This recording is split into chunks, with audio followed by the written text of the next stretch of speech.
Makhluk hidup memiliki peran yang berbeda-beda, mulai dari produsen, konsumen, predator, hingga pengurai, ataupun barang yang langsung berhubungan dengan manusia, seperti penyediaan bahan pangan, penyuplai keseimbangan lingkungan, media kesehatan, pengelolaan industri, maupun peningkatan kesejahteraan. Semua makhluk hidup saling terkait dalam rantai makanan ataupun keseimbangan lingkungan. Makhluk hidup, khususnya mikroorganisme, merupakan organisme yang hampir memiliki semua peran itu. Pengetahuan tentang mikroorganisme banyak dipelajari di perguruan tinggi dengan istilah mikrobiologi. Mikrobiologi merupakan ilmu tentang mikroorganisme yang mencakup bermacam-macam kelompok organisme mikroskopik yang terdapat sebagai sel tunggal maupun kelompok sel. Mikroorganisme disebut juga mikrobia atau jasad renik. Adalah jasad hidup yang mempunyai ukuran yang sangat kecil tanpa bantuan alat perbesaran seperti mikroskop. Sulit sekali untuk dilihat dan diamati bentuknya secara baik. Beberapa aspek yang dibahas dalam mikrobiologi antara lain mengkaji tentang yang pertama, karakteristik sel hidup dan bagaimana mereka melakukan kegiatan. Yang kedua, karakteristik mikroorganisme, suatu kelompok organisme penting yang mampu hidup bebas, khususnya bakteri. Yang ketiga, keanekaragaman dan evolusi, membahas perihal bagaimana dan mengapa muncul bermacam-macam mikroorganisme. Yang keempat, keberadaan mikroorganisme pada tubuh manusia, hewan, dan tumbuhan. Yang kelima, peranan mikrobiologi sebagai dasar ilmu pengetahuan biologi. Dan yang terakhir, bagaimana memahami karakteristik mikroorganisme dapat membantu dalam memahami proses-proses biologi organisme yang lebih besar termasuk manusia. Oke, selanjutnya di sini ada cabang kajian mikrobiologi. Kajian mikrobiologi mengalami perkembangan yang sangat pesat. Kajian yang lebih khusus sebagai perkembangan dari ilmu mikrobiologi dapat dikelompokkan berdasarkan tujuannya seperti berdasarkan taksonominya, habitatnya, dan cakupan masalah serta hubungannya. Oke, di sini cabangnya yaitu yang pertama ada taksonomi. Di dalamnya terdapat virologi atau kajian tentang virus. Terus ada bakteriologi yaitu kajian tentang bakteri, ada mikologi yaitu kajian tentang jamur atau fungi. Lalu ada algologi atau fikologi yaitu tentang kajian tentang alga, dan yang terakhir ada protozoologi yaitu kajian tentang protozoa. Selanjutnya yang kedua yaitu adalah habitat. Nah, di dalam habitat ini terdapat mikrobiologi tanah atau kajian tentang kehidupan dan peranan mikroorganisme di dalam tanah. Lalu ada mikrobiologi air, yaitu kajian tentang kehidupan dan peranan mikroorganisme di dalam air. Yang ketiga ada mikrobiologi rumen, yaitu kajian tentang kehidupan dan peranan mikroorganisme di dalam sistem lambung atau usus hewan. Nah, selanjutnya yang ketiga adalah kaitan dengan ilmu dan cakupan masalah. Di dalamnya terdapat ekologi mikroorganisme, yaitu kajian tentang asosiasi kehidupan antara mikroorganisme dengan lingkungannya atau ekologi. Lalu di dalamnya juga terdapat fisiologi mikroorganisme.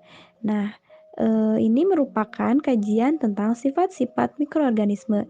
Lalu dalam kaitan dengan ilmu dan cakupan masalah ini juga terdapat genetika mikroorganisme, yaitu kajian tentang sifat-sifat menurun pada mikroorganisme. Selanjutnya ada mikrobiologi kesehatan, yaitu kajian tentang sifat dan peranan mikroorganisme dalam bidang kesehatan seperti penyakit, epidemiologi, vaksinasi, dan sebagainya. Lalu yang terakhir ada mikrobiologi industri, yaitu kajian tentang sifat dan peranan mikroorganisme dalam proses industri. Pada abad ke-20, lapangan bidang mikrobiologi berkembang secara cepat menjadi dua arah, yaitu dasar dan terapan. Pada bidang terapan, kemajuan praktis yang dibuat Koch mengarah pada meluasnya perkembangan dalam bidang kedokteran dan imunologi. Ditemukannya beberapa bakteri patogen baru. Pada awal abad ke-20 ditemukan prinsip bahwa patogen tersebut dapat menginfeksi tubuh dan selanjutnya tahan terhadap sistem kekebalan tubuh. Hal ini terjadi akibat penggunaan berbagai antibiotik yang jumlah takarannya tidak tepat, sehingga menyebabkan terbentuknya proses kekebalan pada bakteri patogen. Pada akhir abad ke-20, aplikasi mikrobiologi, terutama dalam bidang pertanian, mengalami kemajuan yang pesat. Dengan ditemukannya pengetahuan proses dasar mikroba dalam tanah yang bermanfaat dan berbahaya bagi pertumbuhan tanaman, seperti ditemukannya bakteri pengikat nitrogen bebas dari udara yang bermanfaat dalam upaya peningkatan kesuburan tanah. Di samping itu, ditemukan berbagai mikroorganisme patogen yang menyebabkan penyakit pada berbagai tanaman, sehingga dapat teridentifikasi cara pencegahannya. Penelitian mengenai mikrobiologi terapan dalam bidang kedokteran dan industri mengarah pada peran penggunaan mikroba dalam pembentukan antibiotik dan industri kimia. Hal ini terjadi setelah Perang Dunia I dan mengarah pada bidang mikrobiologi industri. Selanjutnya, disiplin mikrobiologi juga menjadi dasar untuk penelitian proses mikroba dalam air seperti sungai, danau, laut. Bidang ini dibahas khusus pada suatu studi yang dikelompokkan ke dalam bidang mikrobiologi lingkungan akuatik. Salah satu cabang mikrobiologi akuatik mengembangkan proses yang menyediakan air yang aman untuk dikonsumsi manusia. Pengendalian limbah, khususnya limbah domestik, membutuhkan perlengkapan proses rekayasa skala besar untuk pengolahan limbah yang sebagian besar menggunakan mikroba.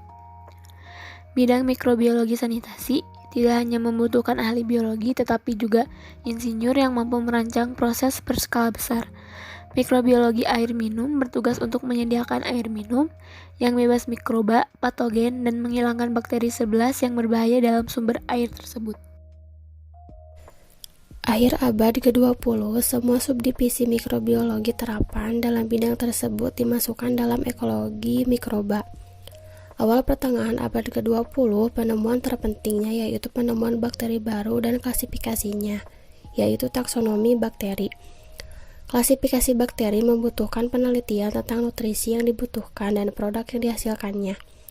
Bidang fisiologi bakteri, di mana salah satu bagiannya melibatkan studi struktur fisik dan kimia bakteri, yang dibicarakan dalam sitologi bakteri. Perkembangan penting lainnya dalam bidang fisiologi bakteri adalah studi enzim yang dihasilkan oleh bakteri dan reaksi kimia yang dihasilkannya. Sedangkan genetika bakteri melibatkan studi tentang hereditas dan variasi bakteri selama pertumbuhan dan perkembangannya. Perkembangan penting lainnya melibatkan studi virus, terutama setelah ditemukannya alat bantu mikroskop elektron yang dapat melihat mikroba sampai detail. Meskipun virus ditemukan pada akhir abad ke-19, tapi hal tersebut belum berkembang sampai diketahui sifat virus yang sebenarnya pada pertengahan abad ke-20.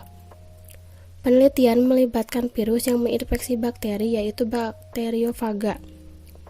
Perkembangan lainnya bahwa infeksi virus analog terhadap transfer genetik dan hubungan timbal balik antara virus dengan elemen genetik lain, yang merupakan awal penelitian bakteriofaga.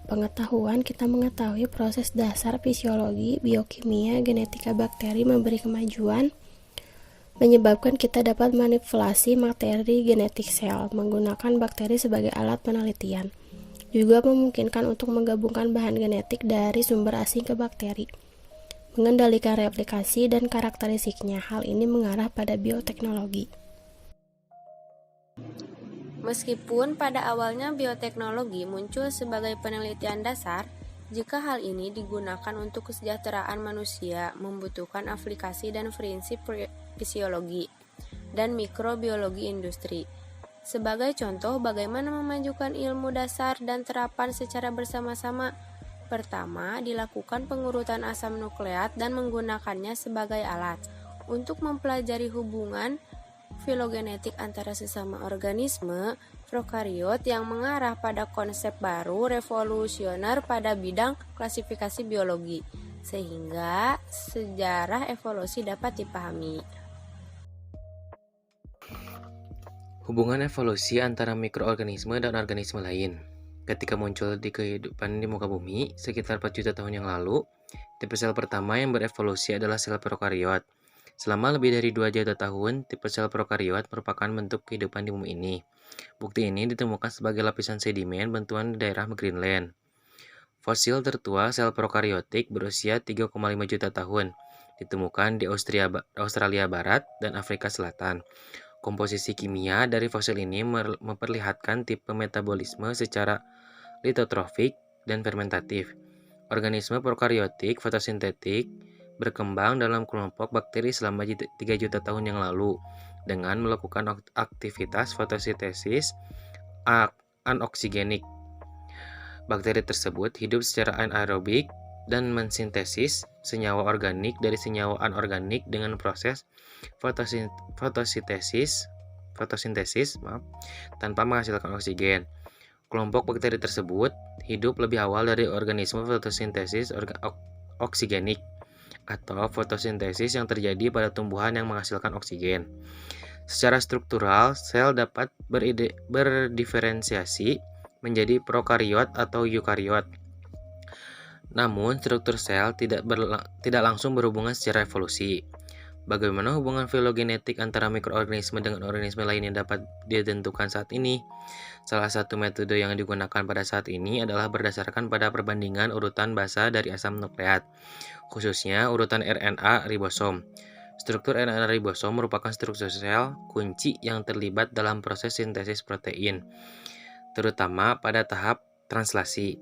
Salah satu penemuan terbaru dalam filogeni biologi adalah diperoleh hubungan antara evolusi berdasarkan urutan basa nukleotida pada RNA ribosom, yang dapat digunakan sebagai suatu ukuran jauh dekatnya hubungan evolusi di antara organisme.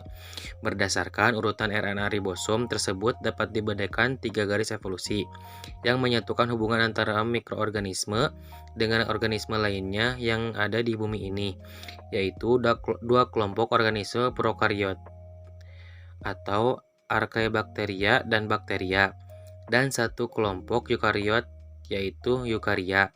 Secara evolusi diduga eukarya merupakan bentuk endosimbiosis dari organisme prokariot. Hal ini dapat diketahui dari tipe ribosom pada organel-organel tertentu, seperti ribosom mitokondria dan kloroplas. Peranan mikroorganisme dalam kehidupan manusia. Salah satu kajian bidang mikrobiologi adalah bagaimana mikroorganisme dapat bekerja dan memberikan manfaat bagi kesejahteraan manusia. Penggunaan mikroorganisme dapat diterapkan dalam berbagai bidang kehidupan, yaitu diantaranya yang pertama, bidang pertanian, seperti peningkatan kesuburan tanah melalui fiksasi N2, siklus nutrien, dan peternakan hewan. Yang kedua, bidang makanan dan industri, seperti metode pengawetan makanan, metode fermentasi makanan, dan penemuan makanan tambahan. Yang ketiga, bidang kesehatan, seperti identifikasi penyakit baru, obat dan pengobatan, pencegahan penyakit, seperti vaksinasi, imunisasi, dan kemoterapi. Yang keempat, bidang lingkungan dan energi, seperti ditemukannya bahan bakar hayati, yaitu metanol dan etanol, juga bioremediasi pertambangan. Yang kelima, bidang bioteknologi, seperti modifikasi mikroorganisme secara genetik, produk farmasi, terapi gen untuk penyakit tertentu, juga produksi antibodi monoklonal, dan sebagainya.